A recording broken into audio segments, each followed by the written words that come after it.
Hello दोस्तों, मैं अमर स्वागत करता हूं आपके अपने YouTube channel unique classes Lucknow में। मैं बिल्कुल ठीक हूं दोस्तों और उम्मीद करता हूं कि आप भी स्वस्थ और मस्त होंगे और आपकी पढ़ाई सुचारू रूप से चल रही होगी। जैसा कि मैं अपने यूट्यूब क्लास में बताया था आपसे कि जो पेट का मैंने सिलेबस डेराइव किया था और जो भी अगर हमने बताया था आपको सिंधु घाटी सभ्यता के बारे में बताया था, तो वहाँ पर तो स्क्रीन पर पढ़ाया जाता है।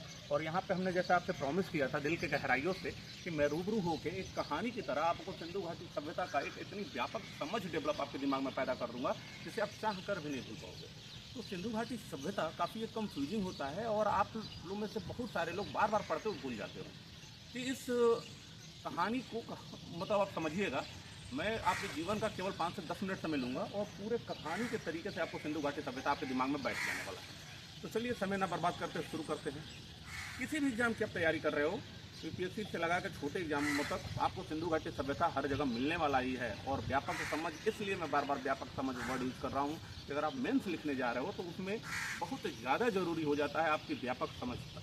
ठीक है, तो देखें सिंधु घाटी सभ्यता अगर देखेंगे तो सबसे पहले 1826 में चार्ल्स मैसन ने क्या किया था। चार्ल्स मैसन ने 1826 में पता लगाया था सिंधु घाटी सभ्यता का। 1853 से लेकर 1856 तक रेलवे ट्रैक बिछाई जा रही थी और वहीं पे कंगिंगम जो ब्रिटिश अभियंता था वो क्या करता है, ब्रिटिश अभियंता सर्वे करता है सिंधु घाटी सभ्यता का। लेकिन उस समय उस पर ध्यान नहीं दिया जाता है, उस समय उस पर ध्यान नहीं दिया जाता। थोड़ा सा मोबाइल पे साइलेंट कर लूँ, डिस्टर्बेंस अपना तो ध्यान नहीं दिया गया। लेकिन देखिए मेरी व्यापक समझ ये कहती है कि अंग्रेजों ने ध्यान नहीं दिया होगा। एक किला देखा और वहाँ पे खुद जो रेलवे ट्रैक बिछाई जा रही थी, खुदाई होती है, कुछ ईंटें प्राप्त होती है और नीचे ईंटें प्राप्त होती जाती है। तो अंग्रेजों को लगता है कि भारत जो हमारा गुलाम देश है, मेरी अपनी व्यापक समझ बता रहा हूँ कि आखिर इतनी बड़ी सभ्यता होगी नहीं और अपने आप को सर्वोपरि समझते हैं। लेकिन होता क्या है, वहाँ पे 1853 में कंगिंगम इसका क्या करता है, सर्वे करता है, लेकिन उस पर आगे ध्यान नहीं देता है। लेकिन वही आगे चल के 1921 में भारतीय पुरातात्विक सर्वेक्षण विभाग का कौन मतलब अध्यक्ष होते हैं, जान मार्शल। और जान मार्शल अध्यक्ष होते हैं और यहीं पे वो दयाराम साहनी को नियुक्त करते हैं कि जाओ भाई जरा देखो तो जो किले की बात हो रही है उसके नीचे कोई ऐसी सभ्यता दबी हुई है क्या। और यहीं पे दयाराम साहनी आते हैं और 1921 में सबसे पहले उत्खनन का कार्य करते हैं और सबसे जो पहला स्थल खोजा जाता है उसका नाम था हड़प्पा। यानी इसीलिए इसका नाम, एक अन्य नाम सिंधु घाटी सभ्यता का एक अन्य नाम हड़प्पा सभ्यता भी है। यहाँ पे हमने देखा कि इसके कई नाम दिखने को मिलते हैं। हड़प्पा सभ्यता क्योंकि सबसे पहले जो उत्खननकर्ता ने खोजा था, जो पहले सबसे पहले खुदाई में जो जगह प्राप्त होती है वो हड़प्पा स्थान था, इसीलिए इसको हड़प्पा सभ्यता भी कहा जाता है। दूसरी बात, हम इसको सिंधु घाटी सभ्यता कहकर बोल रहे हैं। ये जितने भी इसके स्थल, बड़े बड़े स्थल, जितने भी स्थल खोजे जाते हैं, लगभग 1500 स्थल खोजे जाते हैं सिंधु घाटी सभ्यता में। और उसमें से लगभग 1200 स्थल देखा जाए, खोजा जाए तो सिंधु नदी के तट पे ही है, इसीलिए इसे सिंधु घाटी सभ्यता भी कहा गया। उस समय ये एक नगरीय सभ्यता थी। सिंधु घाटी सभ्यता एक नगरीय सभ्यता थी। मगर इसका कहने का मतलब ये नहीं था कि केवल नगर है और यहाँ पे कृषि का कार्य नहीं होता था। नगर के साथ कृषि भी अपने चरम पे थी, कृषि भी अच्छी होती थी।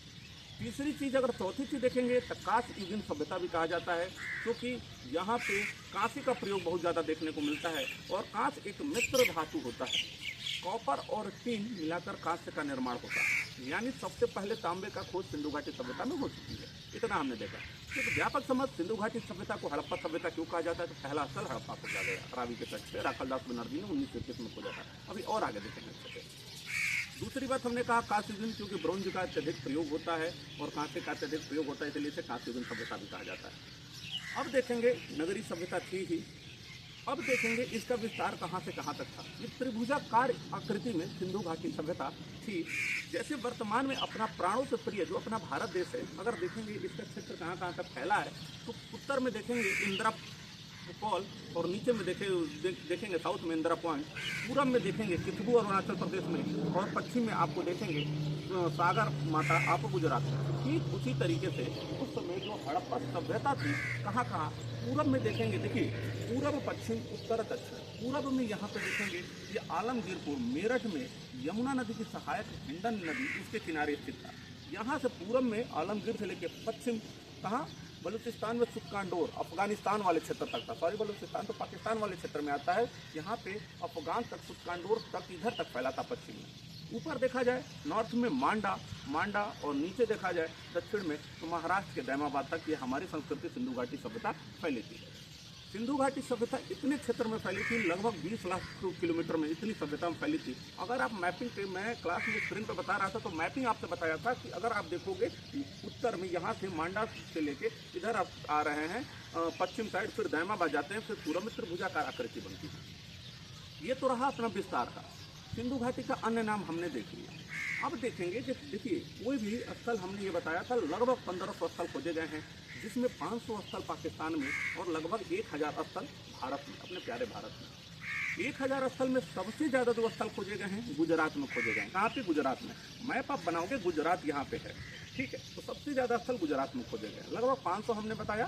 कहाँ पे? आपके पाकिस्तान में, और लगभग 2 स्थान अफगानिस्तान में। तो सिंधु घाटी सभ्यता का जो आपका क्षेत्र देखोगे तो भारत में, पाकिस्तान में और अफगानिस्तान में। तो ठीक है, यहाँ पे ये देखेंगे, ये तो अपना हुआ कि 1500 स्थान कहाँ कहाँ है। फिर अगर देखेंगे कि सिंधु घाटी सभ्यता में क्या सोशल स्ट्रक्चर क्या था, सामाजिक स्ट्रक्चर क्या था, इकोनॉमिक स्ट्रक्चर क्या था, क्या यहाँ के लोग खेती करते थे कि नहीं करते थे, तो फायदे में थे कि घाटे में थे, इन लोगों का कैसे कैसे क्या क्या बिल्डिंग कैसी थी, बनावट कैसी थी। तो हमने इससे पहले बोला नगरीय सभ्यता, यानी यहाँ के घर पक्की ईंटों से बने रहते हैं, सड़क पक्की ईंटों से बने रहते हैं, जल निकासी की व्यवस्था काफ़ी सुदृढ़ होती है, सब कुछ देखेंगे। और नालियाँ ढकी हुई रहती थी, रोड संकोड़ पे काटते थे, तो सब कुछ देखेंगे। यहाँ पे हमने देखा बड़े बड़े स्थल की बात अगर किया जाए तो पाकिस्तान में अगर देखेंगे तो सबसे पहले पाकिस्तान में जितने बड़े स्थल सिंधु घाटी सभ्यता के हैं हम लोग उसको देखेंगे, फिर बात करेंगे इस पर क्या क्या था। तो सबसे पहले हम पाकिस्तान वाले क्षेत्र को देखेंगे। तो पाकिस्तान में वही रावी नदी के तट पर जो पहला स्थल खोजा गया 1921 में, राय बहादुर दयाराम साहनी ने रावी नदी के तट पर एक स्थान खोजा जिसका नाम था हड़प्पा, और इसीलिए इस सभ्यता का नाम हड़प्पा सभ्यता भी कहा गया। तो पहले ये पाकिस्तान में पंजाब प्रांत के मोंटगोमरी जिले में स्थित है। तो पाकिस्तान में पहला स्थल हड़प्पा, उसी के 1 साल बाद यहाँ पे हड़प्पा खोजा गया। 1 साल बाद एक बहुत विस्तृत बड़ा नगर खोजा जाता है। 1 साल बाद यानी 1922 में राखलदास बनर्जी ने मोहनजोदड़ो की खोज की। फिर उसके बाद नीचे अगर देखा जाए अर्नेस्ट मैके ने चनहूदड़ो की खोज की। कहाँ पे? पाकिस्तान में। तो पाकिस्तान में हमने 3 देखा। कौन कौन सा देखा? हड़प्पा देखा, मोहनजोदड़ो देखा और चनहूदड़ो देखा। ये 3 हम पाकिस्तान में देखे। फिर उसके बाद आते हैं अपने प्यारे भारत में। गुजरात में 3 स्थल देखेंगे। कच्छ वाले क्षेत्र में देखेंगे धौलावीरा, फिर उसके नीचे आएंगे लोथल जो भोगावा नदी के तट पे था, फिर नीचे आएंगे काठीवाड़ वाले, अहमदाबाद में लोथल और काठीवाड़ वाले क्षेत्र में रंगपुर खोजा जाता है। तो पाकिस्तान में हमने स्क्रीन पूरा डायग्राम बनाया था। यहाँ पे आप कहानी की तरफ समझो कि हमने बताया पाकिस्तान में 3 स्थल, कौन सा? हड़प्पा स्थल, फिर नीचे मोहनजोदड़ो, फिर नीचे कौन सा? आपका चनहूदड़ो। गुजरात में 3 देखेंगे। कच्छ वाले क्षेत्र में देखेंगे धौलावीरा। कहानी पूरा माइंड में सेट करिएगा, धौलावीरा। फिर नीचे अगर आप आएंगे तो देखेंगे अहमदाबाद, और अहमदाबाद में लोथल, और लोथल एक बंदरगाह था और यहाँ से नाव के साक्ष्य मिले थे। अभी सब कुछ बताऊंगा। फिर नीचे रंगपुर, और रंगपुर रंगनाथ राव ने इसकी खोज की थी काठीवाड़ वाले क्षेत्र में। तो ये तो रहा अपना कौन सा? गुजरात वाले। मैप में अगर इंडिया का मैप देखोगे, भारत का मैप देखोगे, तो मैप में वो गुजरात के ऊपर राजस्थान जाओगे तो राजस्थान में एक स्थल खोजा गया कालीबंगा। कालीबंगा घग्गर नदी के तट पे ये खोजा गया कालीबंगा, और यहीं से चूड़ी के साक्ष्य मिले। वही कि मेरे हाथों में 9 चूड़ियाँ है, चूड़ी खन के खनकाने वाले आ गए। वही जो चूड़ी की बात करते हैं ना, ये कालीबंगा राजस्थान में मिलता है। उसी के ऊपर थोड़ा सा जाएंगे, पंजाब और हरियाणा का भी टच देखेंगे तो पंजाब वाले क्षेत्र में रोपड़। मैप से चलिएगा, 3 हमने पाकिस्तान में खोज दिया। फिर इधर आप किसको कहते हैं? इधर हमने गुजरात वाले क्षेत्र में देखे। फिर उसके बाद हमने देखा राजस्थान में कालीबंगा देखा। फिर पंजाब में हमने देखा रोपड़। पंजाब में कौन सा? रोपड़। और पंजाब में रोपड़ के ऊपर फिर हरियाणा में हमने देखा कि हरियाणा में हम देखेंगे कौन कौन सा? एक राखीगढ़ी और बनावली। और इधर उत्तर प्रदेश में हमने आलमगीरपुर तक फैला था। आलमगीरपुर, मेरठ, यानी यमुना की सहायक नदी हिंडन के तट पे हमने 3 पाकिस्तान, 3 गुजरात, 1 चूड़ी खनकाने वाले आ गए। कहाँ पे खनकाने वाले आ गए? राजस्थान। कालीबंगा से चूड़ियों के साक्ष्य मिले। बार बार एग्जाम में पूछते हैं, हर एग्जाम में, छोटे से लेकर बड़े एग्जामों में, पीसीएस लेवल तक एग्जामों में, कि कहाँ से क्या क्या मिला है। और यहीं राजस्थान से जुटे हुए क्षेत्र भी मिलते हैं, अभी मैं बताऊँगा। यहाँ पे क्या होता है कि कालीबंगा से चूड़ी खनकाने वाले मिल गए। ऊपर चले जाओ पंजाब में रोपड़, फिर उसके बाद हरियाणा में राखीगढ़ी, बनावली, और उधर उत्तर प्रदेश में आलमगीरपुर, मेरठ। ये रहा अपना, तो ये रहा अपना कहाँ कौन कौन से स्थान पर। अब देखो हड़प्पा की बात। हड़प्पा की अब एक चीज़ देखेंगे। दूसरी चीज़ देखेंगे, यहाँ का सोशल स्ट्रक्चर तो देखेंगे ही, लेकिन यहाँ का बार बार अभी देखिए एग्जाम में क्वेश्चन आया भी था, मेंस का एग्जाम में क्वेश्चन आया था कि हड़प्पा सभ्यता के दौरान जो नगर नियोजन व्यवस्था थी उस पर विश्लेषण कीजिए कि 150 शब्दों में लिखने का एक प्रश्न आता है, यानी आपको 15 से 20 लाइन लिखना है। तो आपका समझ, व्यापक समझ इस टॉपिक पर डेवलप नहीं रहेगा तो आप लिख नहीं पाओगे दोस्तों। यहाँ पे देखो कि कैसी स्ट्रक्चर थी उस समय की नगर नियोजन व्यवस्था कैसी थी। तो ये तो हमने बड़े बड़े स्थल देख लिया। थोड़ा सा देखेंगे हड़प्पा में देखेंगे तो हड़प्पा में क्या क्या मिला। हड़प्पा में क्वेश्चन बार बार पूछा जाता है। एक श्रृंगी जैसे यूनिकॉर्न वाला देखते हो ना, सर पे एक सिंह रहता है, वो वाला एक मूर्ति आपको मिला है। एक श्रृंगी वाले पशु का साक्ष्य मिलता है, मातृ देवी की प्रतिमा मिलता है। यानी कहने का मतलब हर जगह देखोगे तो यहाँ पे उर्वरता की देवी, मातृ देवी की पूजा करेंगे, यानी वहाँ पे मातृ सत्तात्मक क्षेत्र था, यानी मातृ सत्तात्मक था। वहाँ स्त्रियों की स्थिति काफ़ी बेहतर थी हड़प्पा सभ्यता के दौरान। लेकिन वहीं वैदिक सभ्यता में आप देखोगे तो वैदिक सभ्यता में भी अच्छी रहती है ऋग्वैदिक काल तक, लेकिन उत्तर वैदिक काल जाते जाते चीज़ें बस्ट होती है। तो फिलहाल मैं यहाँ सिंधु घाटी सभ्यता की बात करूँगा, वैदिक सभ्यता एक दूसरे वीडियो में। तो यहाँ पे हमने ये चीज़ देख लिया कि हड़प्पा सभ्यता से मोहनजोदड़ो से देखेंगे एक बहुत बड़ा स्नानागार मिल रहा है, जबकि सिंधु घाटी सभ्यता के सबसे बड़ी इमारत भी मोहनजोदड़ो में मिल रहा है। क्या मिल रहा है? सबसे बड़ा अन्नागार मिल रहा है। यानी सबसे बड़ा अन्नागार मिलने का मतलब ही है कि लोग तो वहाँ पे कृषि प्रधान था, लोग तो जो अनाज खा रहे हैं साथ में बचा भी रहे हैं, यानी हमारे पास प्रोडक्शन जो था, सरप्लस प्रोडक्शन था। अन्नागार मिलने का मतलब ही हो गया कि यहाँ पे सरप्लस प्रोडक्शन था। ये सब सारी चीज़ें मिलती हैं। उसके बाद हमने देखा राजस्थान से जूते हुए खेत मिलते हैं। जूते हुए खेत का मतलब क्या? जूते हुए खेत का मतलब ये कृषि इस क्षेत्र में होता था, और चूड़ी मिलता है, ये सब चीज़ें मिलती हैं। उसके बाद हमने घोड़े के साथ से देखा तो कालीबंगा से भी घोड़े के साथ मिलते हैं। सुतकोटदा एक गुजरात में जगह है, वहाँ से भी घोड़े के साथ मिलते हैं, और लोथल से भी घोड़े के साथ मिलते हैं। आप बार बार यही रट के जाते हो, सुतकोटदा से घोड़े के साथ मिलते हैं। क्वेश्चन एग्जामिनर घुमा देता है। आप फ़ोन लेने जाते हो, 10,000 के फ़ोन ले रहे हो और 10-12 उसके फीचर चेक कर रहे हो, तो इतनी बड़ी नौकरी दे रहे हैं तो वो भी तो फीचर चेक करेंगे आपके पास कौन सी क्वालिटी है। इतना याद रखिएगा। तो सुतकोटदा में तो घोड़े के साथ मिलते हैं, साथ में कालीबंगा में भी मिलते हैं, और यहीं पे क्या मिलते हैं, लोथल में भी आपको साथ मिलेंगे। इस तरीके से हमने इसका पूरा विस्तार देखा। दूसरी चीज़ हमने देखा कि जुटे हुए खेत और यहाँ से चूड़ी मिलता है। युग्म समाधियाँ भी मिलेंगी। युग्म समाधियाँ अभी इसका जब मैं धार्मिक इसके कि हड़प्पा कालीन के लोग की धार्मिक छवि क्या थी, वो किस धर्म को मानते थे, ये सब जब मैं बताऊंगा तो वहाँ पे बताऊंगा, थोड़ा सा इंतजार कर लीजिए। अब देखेंगे नगर नियोजन की बात। अगर हड़प्पा सभ्यता की देखा जाए तो पिगट महोदय, हड़प्पा एक पिगट इतिहासकार हुए, उन्होंने कहा हड़प्पा और मोहनजोदड़ो एक जुड़वा राजधानी थी। वहाँ पे देखेंगे कि अगर वहाँ के स्ट्रक्चर देखेंगे तो सबसे पहले भी मैंने क्वेश्चन बताया कि मेंस में इस तरीके से नगर नियोजन पर क्वेश्चन आते हैं। तो उस समय के घर अगर आप देखेंगे हड़प्पा कालीन, तो ग्रिड प्रणाली पद्धति पर आधारित। दिमाग में यह प्रश्न उठ रहा होगा कि अरे गुरु ग्रिड प्रणाली क्या होता है? तो मेरे भाई, मेरे दोस्त, ग्रिड प्रणाली पद्धति पर स्थित, यानी देखो एक कॉलोनी यहाँ बसा है, एक चौकोर, फिर इधर एक कॉलोनी बसा है, फिर एक यहाँ कॉलोनी बसा है, फिर एक यहाँ कॉलोनी, और सब समकोण के रास्ते कटते हुए बीच में चौराहा है। तो यानी हड़प्पा सभ्यता में आप देखोगे तो जो नगर नियोजन, टाउन प्लानिंग था, वहाँ पे ग्रिड प्रणाली पर आधारित ये पद्धति थी, यानी रोड एक दूसरे को समकोण पर काटते थे।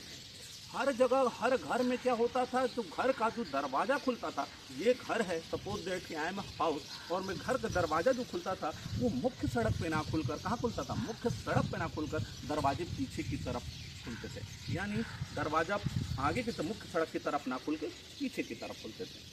दूसरी चीज़, लेकिन लोथल की सिचुएशन देखेंगे, लोथल एक अपवाद है। लोथल में दरवाजे मुख्य सड़क की तरफ खुलते थे। हर जगह बाकी जितने भी साइड खोजेंगे, हर जगह मुख्य दरवाजे पे नहीं खुलते थे, रोड पीछे की तरफ। लोथल में क्या होता था, सामने रोड की तरफ दरवाजे खुलते थे। अब देखेंगे यहाँ पे शहर जो था, जो टाउन प्लानिंग था, उच्च और निचले दुर्ग में विभाजित था। उच्च भाग और निचले वाले भाग में बेसिकली कहा जाता है कि जो उच्च भाग था, और देखिए जो एक टीले पैर से बना है और एक लोग यहाँ रह रहे हैं, ये उच्च भाग, ये निचले भाग, निचला वाला भाग, नीचा भाग। उच्च भाग क्या था, हर जगह किलेबंदी थी, इसकी सुरक्षा की दृष्टि को देखते हुए तो फोर्टिफिकेशन था, और निचले वाले हिस्से में फोर्टिफिकेशन नहीं था। लेकिन अपवाद एक है, कालीबंगा।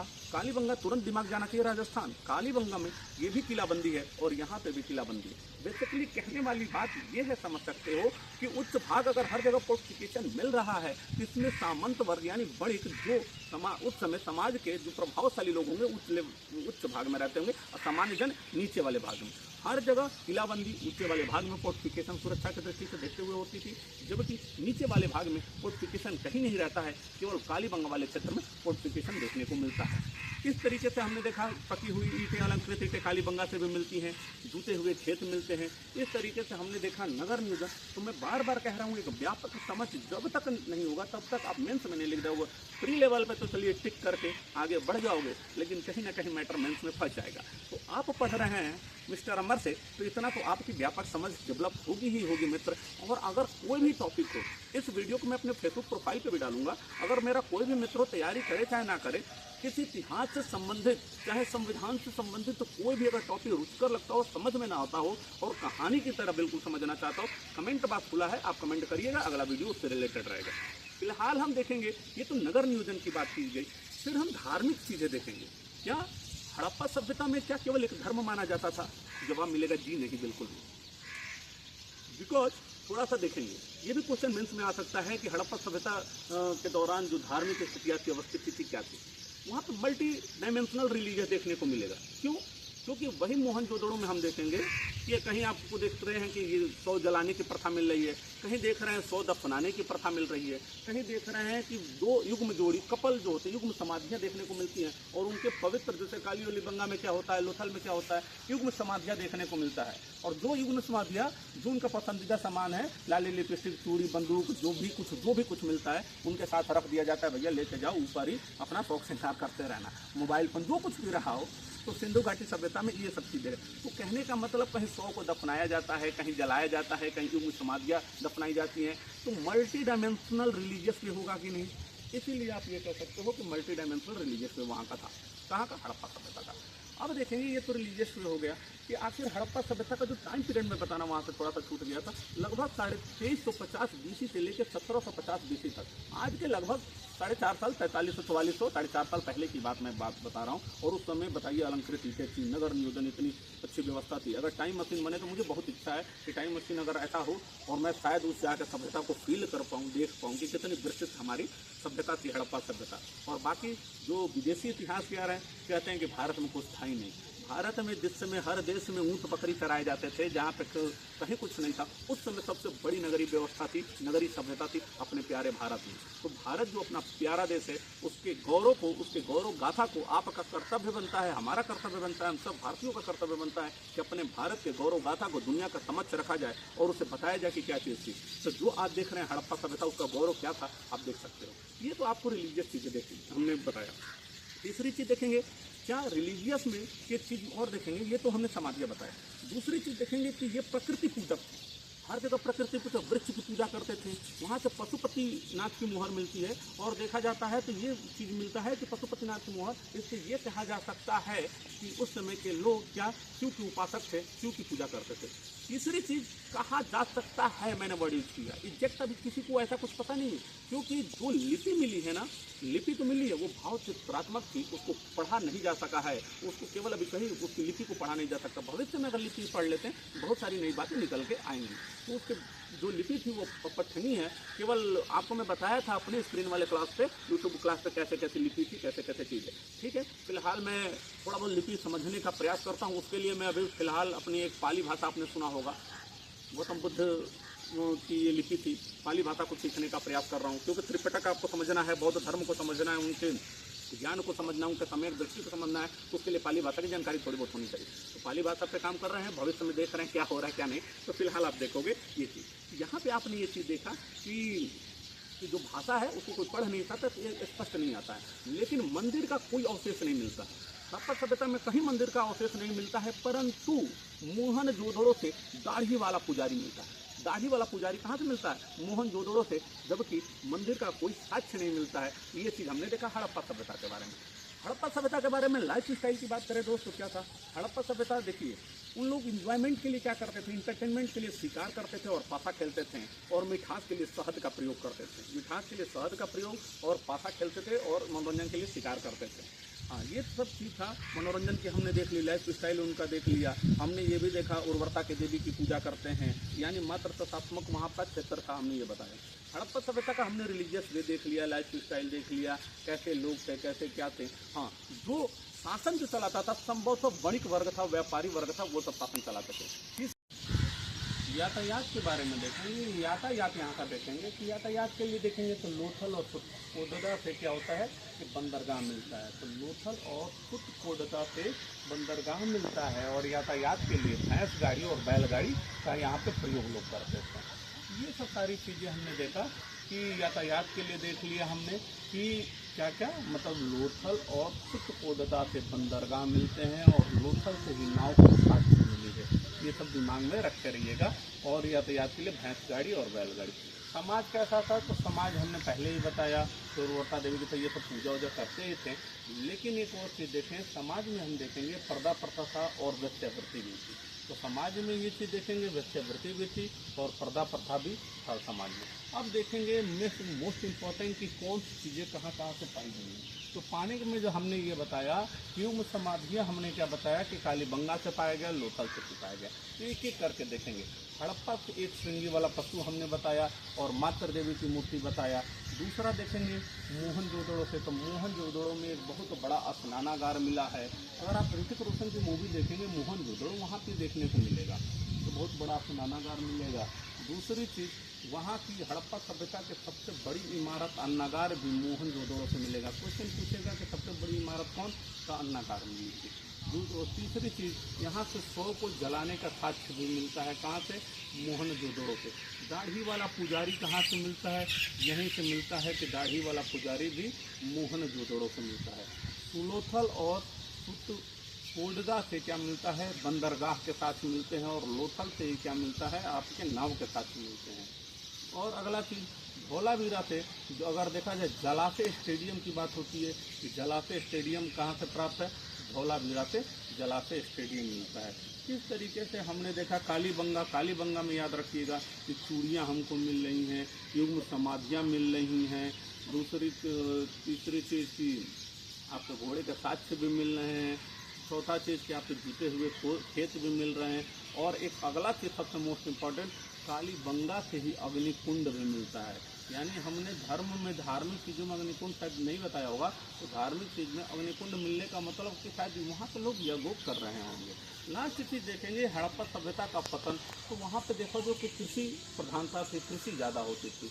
तो बेसिकली ये कहा जाता है कि वहाँ पे वनों की कटाई एक व्यापक स्तर पे हो रहा है। और देखिए भारत की स्थिति जो भी आज लड़ाई होती है, यहाँ पे भारत में संप्रदाय, जाति संप्रदाय की जो लड़ाई है, इस लड़ाई को नज़रअंदाज करके आप प्रकृति प्रेमी बन जाइए। नहीं तो जिस तरीके से पेड़ों की कटाई, वनों की कटाई हो रही है, तो भारत की स्थिति भी शायद क्लाइमेट चेंज की वजह से शायद बहुत बुरा प्रभाव पड़ेगा और ये पूरी दुनिया ही शायद समाप्ति की तरफ जा रही है, क्योंकि वनों की कटाई व्यापक स्तर पर हो रही है। इसीलिए हड़प्पा सभ्यता में देखा जाए कि हड़प्पा सभ्यता में वनों की कटाई होती है, क्लाइमेट चेंज होता है और वहाँ पर फ्लड आता है और संभवतः बाढ़ की वजह से पूरा हड़प्पा सभ्यता जैसी विकसित और इतनी ज़्यादा सुदृढ़ जब सभ्यता खत्म हो सकती है, तो क्लाइमेट चेंज क्या क्या इफेक्ट डाल सकते हैं आप देख सकते हो। ये तो रहा हड़प्पा सभ्यता। वही उसी को कहा गया सबसे बड़ा जो नगर था कि मोहनजोदड़ो, और पिगट ने बताया मोहनजोदड़ो और हड़प्पा को जुड़वा राजधानी का है। तो जो भी अगर इस वीडियो में आपको समझ में ना आया हो तो बिल्कुल कमेंट बॉक्स खुला है, अगर आया हो तो प्लीज़ प्यार दीजिए अपना, इसे शेयर करिए, सब्सक्राइब करिए, दोस्तों को भेजिए। और इतिहास से संबंधित तो कोई भी समस्या आपको हो, इवन मॉडर्न हिस्ट्री से लगा के जितना भी वर्ल्ड हिस्ट्री, अगर आपको फ्रांस की क्रांति समझना है, रूस की क्रांति, कहीं का भी, अगर चीन का भी इतिहास समझना है, चीन का जो वर्तमान का स्ट्रक्चर क्या है, वहाँ की धार्मिक स्थिति क्या थी, क्या कि इंडो चाइनीज वार जो अब इस समय चल रहे हैं, क्या चीन के जो वर्ग हैं जैसे बुद्धिस्ट देखेंगे, ये सब चीज़ें देखेंगे। किसी भी चीज़ों से संबंधित, चाहे आपका कोई एरिया ऑफ इंटरेस्ट हो, उसमें आपको कोई कंफ्यूजन हो, कोई भी टॉपिक अगर आपको जानना, किसी भी राजा के बारे में, अगर मोहम्मद बिन कासिम से लेके आपको औरंगजेब तक, फिर राणा कुंभा, महाराणा प्रताप, अमर सिंह, किसी भी राजा के, जसवंत सिंह, किसी भी राजस्थान के राजा के बारे में जानना हो तो बिल्कुल कमेंट बॉक्स खुला है। और मैं वादा करता हूं कि पूरे कहानी की तरफ से आपके दिमाग में इतना व्यापक समझ में भर दूंगा कि आप अगर इतिहास की कोई बात करें, कहीं भी राह चलते भी, तो आपके दिमाग में एक एक चीज़ स्ट्राइक रहेगा और आपको ये महसूस होगा कि नहीं, आपकी इतिहास की व्यापक जानकारी आपके पास है। तब तक के लिए वीडियो अच्छा लगे तो प्लीज़ ज़रूर प्यार दीजिएगा, शेयर करिएगा, सब्सक्राइब करिएगा। तब तक के लिए जय हिंद, जय भारत।